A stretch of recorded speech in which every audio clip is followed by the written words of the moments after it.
un amigo. Les pido que demos la bienvenida al primer ministro de Canadá, Mark Carney.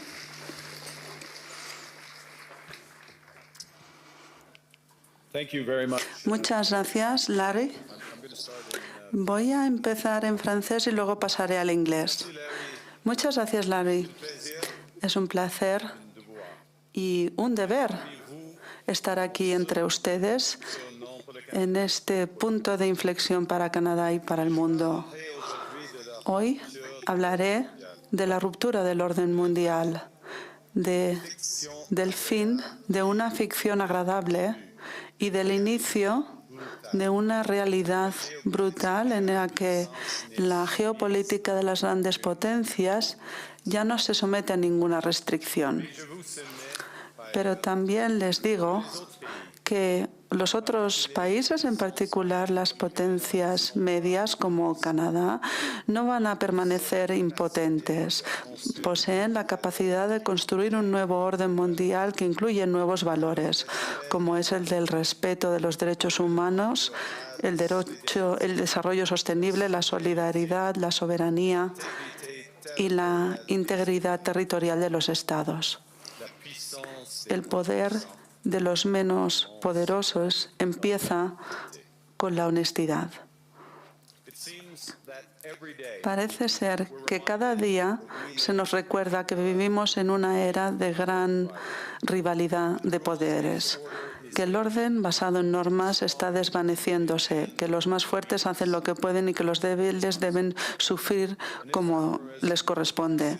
Este aforismo de Tucídides se presenta como algo inevitable, como una lógica natural de las relaciones internacionales que se reafirman en sí mismas. Y frente a esta lógica existe una fuerte tendencia para que los países se dejen llevar, para llevarse bien, que se adapten, que eviten los problemas, que esperen que al cumplir estas cosas pues compren su seguridad, pero no va a hacerlo.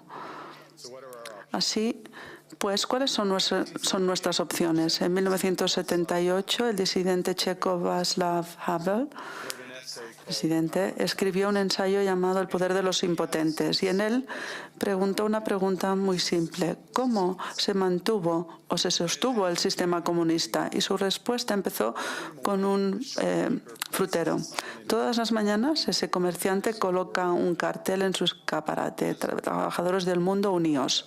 Y no cree en él, nadie se lo cree, pero coloca el cartel para no tener ningún problema, para indicar que él cumple con la ley, para no tener problemas. Y puesto que cada comerciante en esa calle hace lo mismo, el sistema perdura, no solo con la violencia, sino también con la participación de personas de a pie en rituales que en su privado saben que son falsos, en su privacidad.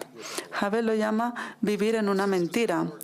El poder de este sistema proviene no de la verdad, sino de la capacidad o el interés de todos en actuar como si fuese verdad. Y su fragilidad proviene de la misma fuente. Cuando una persona deja de actuar, cuando el frutero quita el cartel, entonces es cuando esa ilusión empieza a fragmentarse. Y ahora es el momento, amigos, para que las empresas y los países quiten estos carteles. Durante décadas,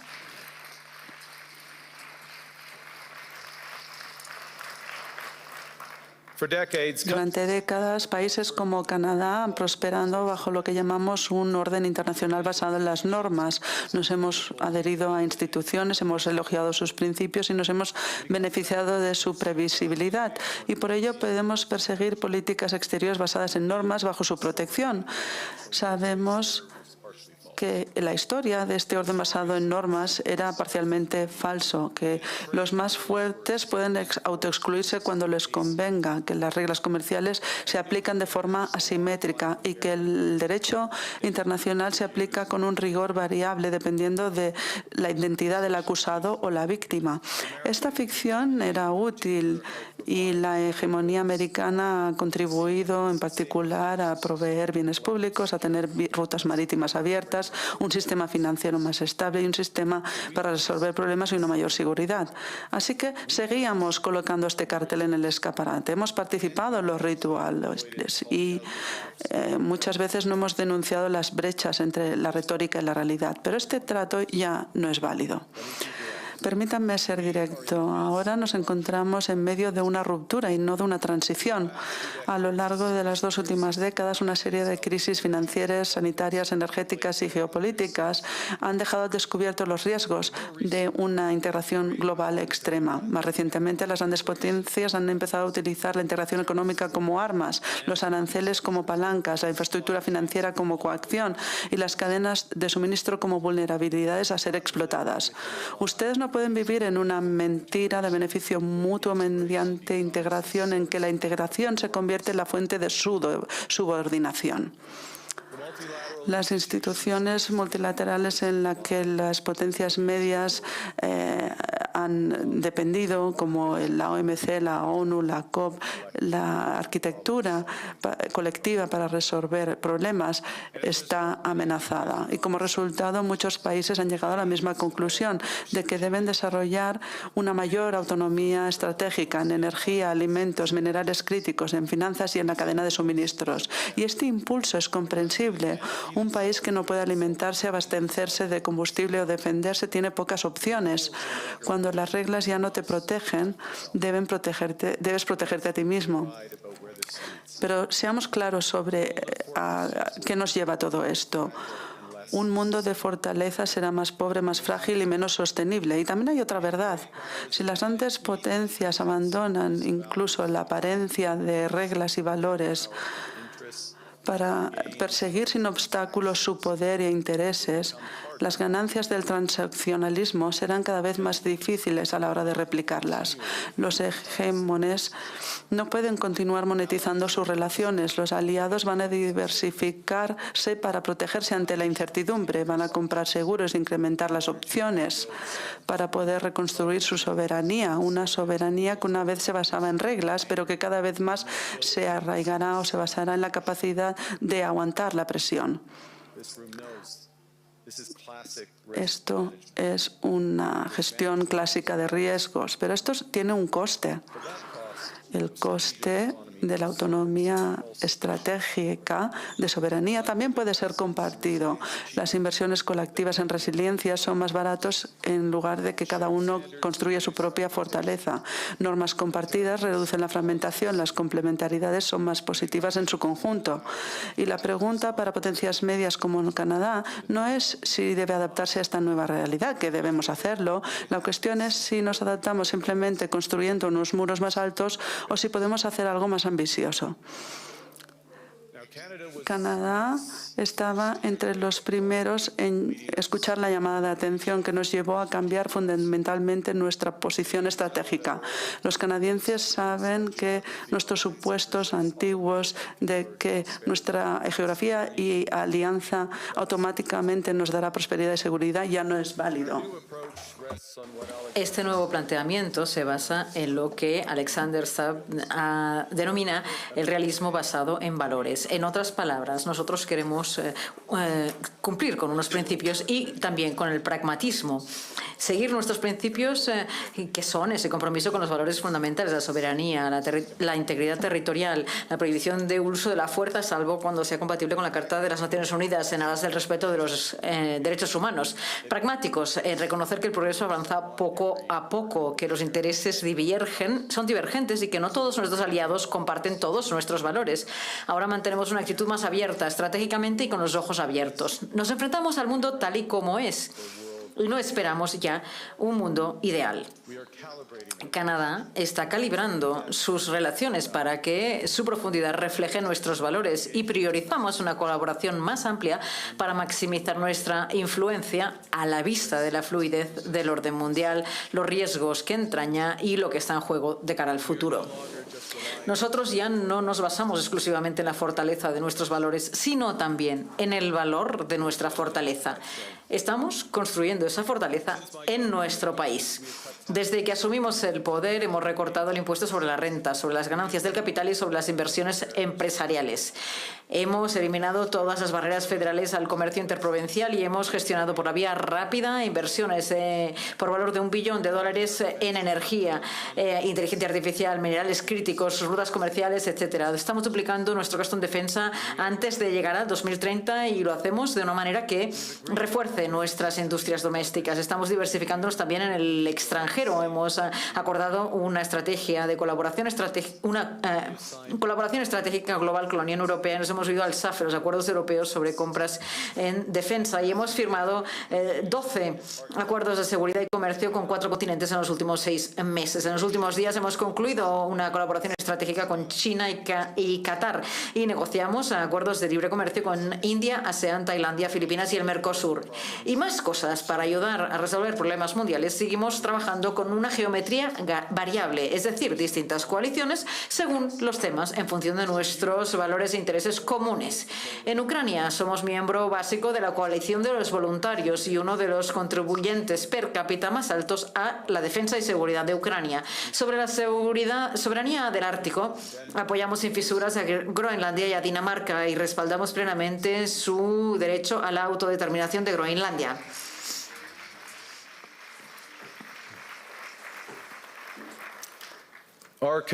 Nuestra defensa del artículo 5 de la OTAN es inquebrantable.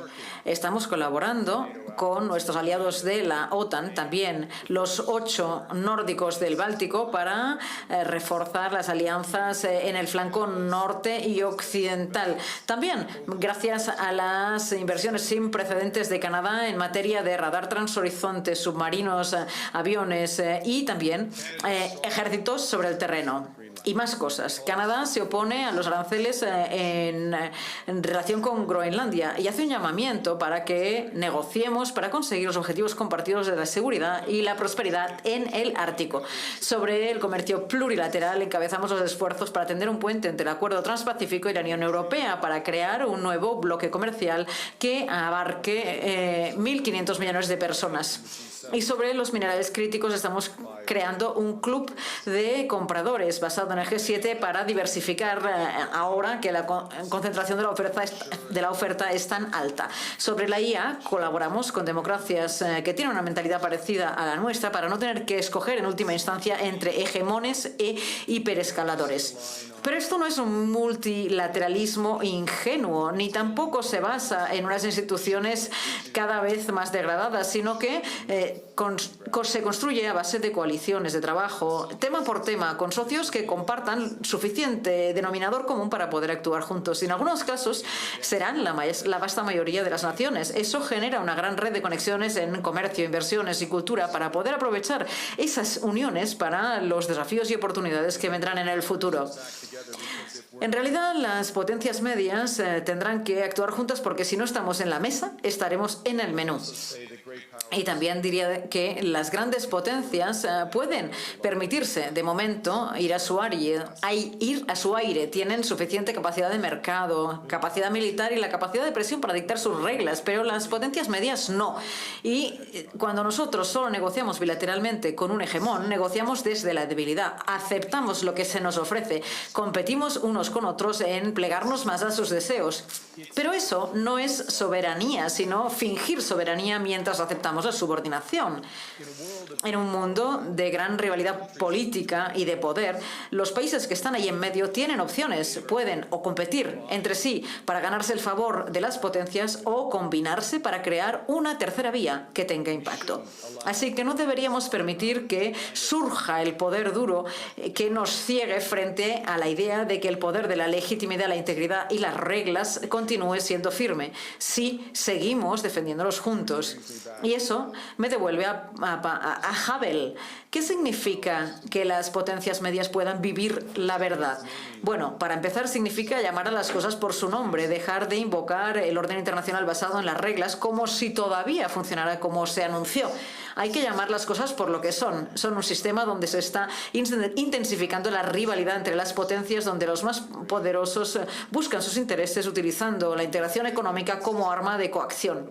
Significa actuar de una manera congruente y aplicar las mismas normas a los aliados y a los rivales. Cuando las potencias medias critican la intimidación económica de una dirección, pero se callan frente a cuando viene de la otra dirección, estamos manteniendo ese cartel puesto en nuestro escaparate. Significa que ahora debemos construir lo que decimos que creemos que es lo que nos conviene. En vez de esperar que el antiguo orden se restaure, debemos crear instituciones y acuerdos que funcionen. Significa reducir la capacidad de coacción. Significa crear unas economías nacionales más potentes. Eso debería ser la prioridad inmediata de todos los gobiernos.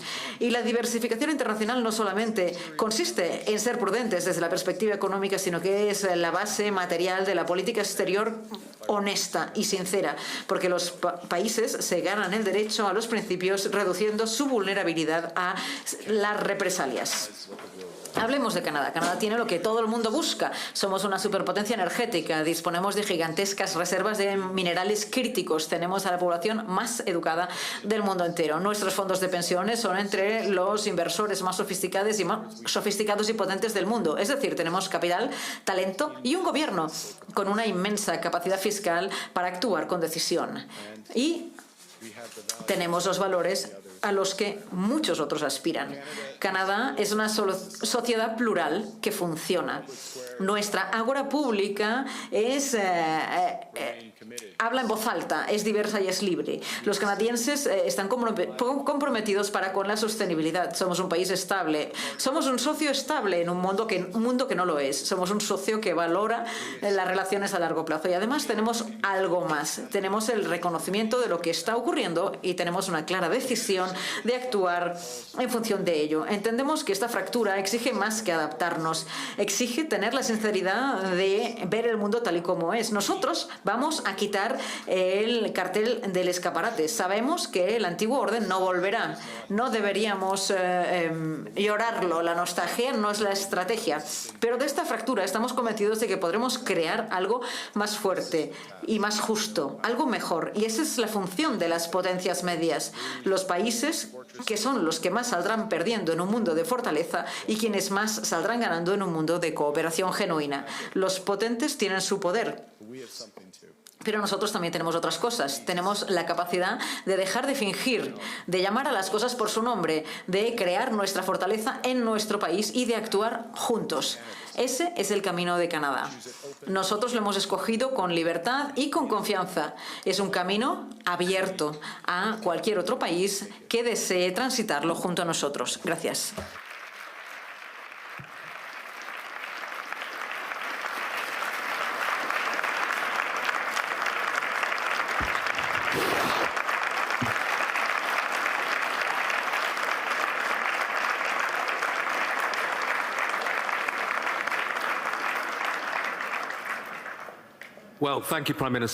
Gracias, primer ministro. Creo que no hay muchas ovaciones en que la gente se ponga de pie, así que eso es interesante. Ha dicho usted que la soberanía hoy es la capacidad de sostener la presión, de soportar la presión. ¿Cree usted que Canadá no es especialmente vulnerable a la presión porque dependen tanto del comercio con Estados Unidos? Respuesta. Hemos conseguido soportar la presión y ha sido sustancial. Esa es la respuesta. Hemos generado más empleo desde que se impusieron los aranceles que en Estados Unidos en cifras absolutas. La economía es la que crece en segundo lugar a mayor velocidad en el G7.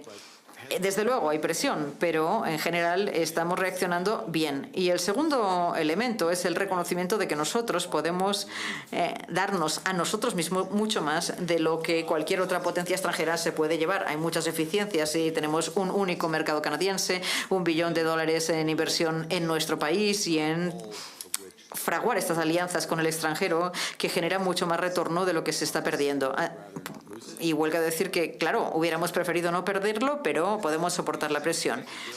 Pregunta, ha dicho usted que el viejo orden no vuelve. ¿Esto no lo ve usted pues como un pequeño episodio que habrá que aguantar y después volverán las cosas a lo que eran antes? Eso es lo que pensamos nosotros. No vamos a sentarnos a llorarlo, sino que vamos a actuar.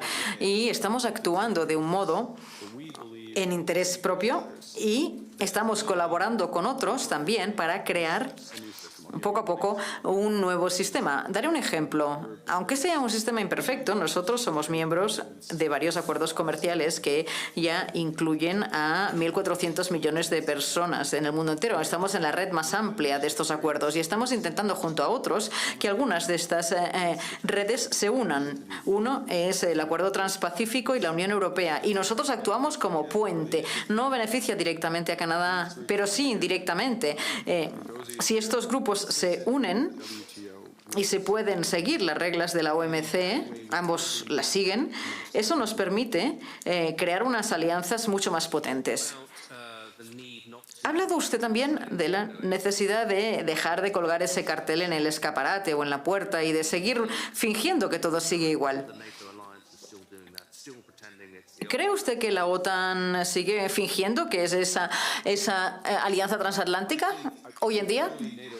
Creo que la OTAN ahora está viviendo un momento de prueba y la primera respuesta a esa prueba tiene que ser responder de un modo que garantice la seguridad del Ártico y hacerlo de una manera sólida, robusta, frente a todas las posibilidades. Esta es una observación que hemos hecho en los últimos años, es una observación que también hice yo durante la cumbre de la OTAN en junio, que parecía una cumbre para hacer promesas, sí, pero también sirvió para orientar las políticas de la OTAN en la dirección adecuada. Así que a medio plazo creo que uno de los imperativos es reforzar cosas que está haciendo Canadá, el Nordic, los 8 del Báltico, el Reino Unido y muchos otros también, y hacerlo de una manera global que garantice una mayor seguridad en el Ártico. Esa es la prueba a la que nos enfrentamos hoy. Y el cartel de la OTAN sigue sobre la puerta, en el escaparate, pero tenemos que estar a la altura de las circunstancias. Otro de los temas de su charla ha sido que la necesidad de que las potencias medias colaboren, pero usted acaba de visitar Estados Unidos. Muchos están intrigados por esa reunión. Algunos dicen, eso quizás sea un error, ¿no? Porque hará que sean pues más dependientes ustedes de China, y China tampoco es un país tan bondadoso y además alterará a los Estados Unidos. No es una cuestión defensiva, sino ofensiva. Consiste en crear algo positivo, no algo en contra de nadie. Luego, en esa relación hay una serie de límites. Hemos hablado de calibrar las relaciones, eso es lo que dije, eso es lo que quiero decir con esta reunión, pero dentro de esas limitaciones o de esos límites hay, por ejemplo, grandes oportunidades en agricultura, en servicios financieros, en energía, en vehículos a motor. Podemos beneficiarnos unos a otros. Así que suma cosas. Es nuestro segundo mayor socio comercial, es la segunda economía del mundo. Debemos tener una colaboración estratégica con ellos, siempre dentro de los límites, y eso es lo que hemos conseguido.